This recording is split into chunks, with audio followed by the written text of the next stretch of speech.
हमारे नसीब नहीं बदल कि एही रहे आइलू माया दिया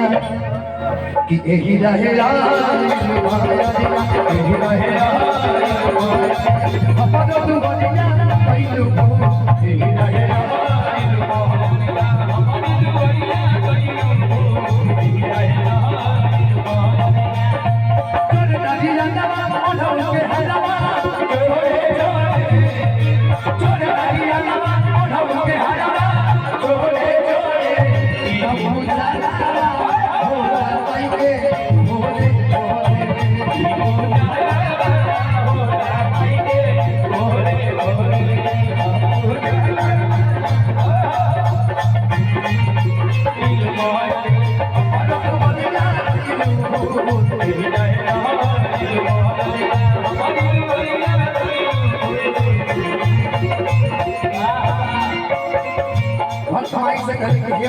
जितना भी हमारे सोशल मीडिया के भाई आए सबके दिल से अभिनंदन इसे धन्यवाद कैसे बढ़ने से दिल से अभिनंदन पवले पानी चौका पुरवले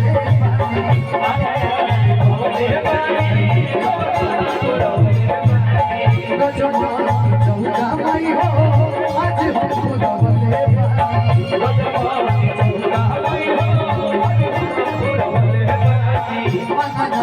बबले पानी कल साधन बने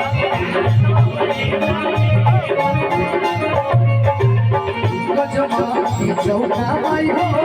आज हम पुरवले भक्तन की माई की कमी कवन कहिनी जे गइलू राहुल भैया एक बहुत अच्छे कलाकार भी और हम लोग के बड़े भाई भी हैं तो दिल के लगे पैसा काहे के देते तो हुआ प्यार काफी आपका प्यार और मेरे आप आखिर में आए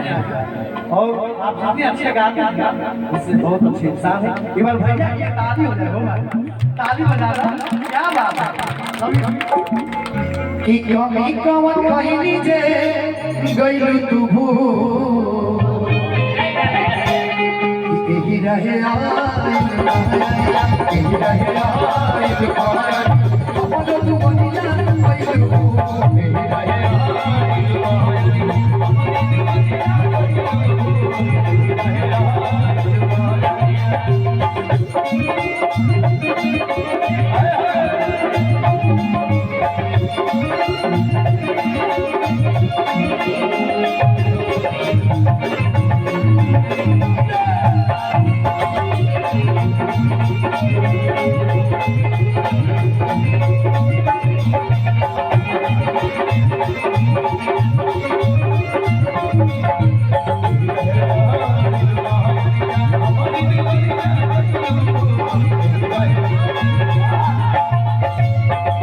शिवानी जी एगो लाइन बड़ा प्यारा बा कि सजमा धनंजय आइले आज सेवा में सब कुछ लइले तो सजमा धनंजय आइले सेवा में सब कुछ लइले सजमा आई माई हो आज मुझको अलग जगह सजना सब कुछ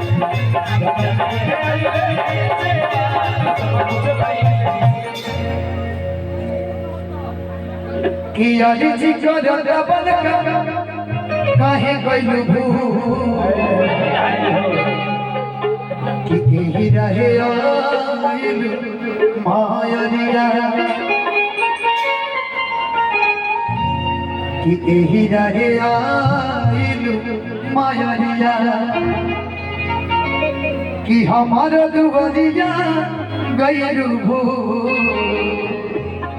कि एही रहे आइलू मायरिया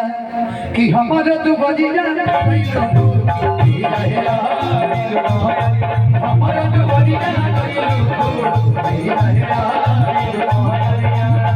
भोजे भोजे आई के तू भोगा लगवा भोजे भोजे आई के तू भोगा लगवा भोजे भोजे आई के तू भोगा लगवा भोजे भोजे आई के तू भोगा लगवा हमारो नसीब नहीं छोड़ने के तू हमारो नसीब नहीं छोड़ने के तू बोल सच्चे दरबार की हीरा हेरा इलु माया कि हमारो तू बदिया हीरा हेरा